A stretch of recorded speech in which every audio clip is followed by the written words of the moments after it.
পরশুদিনকে 4:30-র সময় আমার স্যারের কাছে আমার পড়া ছিল।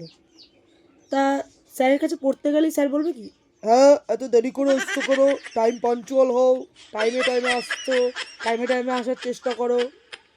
আরে স্যার, আমি যে এই 4:30-র সময় এই ঠান্ডার বিকেলে আপনার কাছে পড়তে গেছি এটাই অনেক।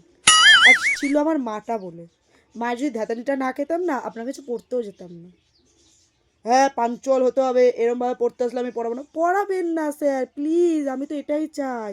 আপনি আমার মাকে ফোন করে বলুন যে আমি আপনার মেয়েকে পড়াবো না, তাহলে আমার মা ধ্যাতানি দিয়ে আমাকে পড়তেও পাঠাবে না। ঘরে বসে থাকবো, আমি ফোন ঘাঁটবো, ফোন দেখবো। कौन है ये लोग? कहां से आते हैं ये?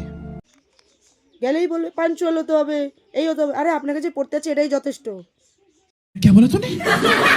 বেশি কথা বলবেন না, বেশি কথা বললে বলুন যে আর পড়াতে পারবেন না, যাবো না আপনার কাছে পড়তে। মাটা ছিল বলে মায়ের ধাতানিটা খেয়ে যেতে হয়।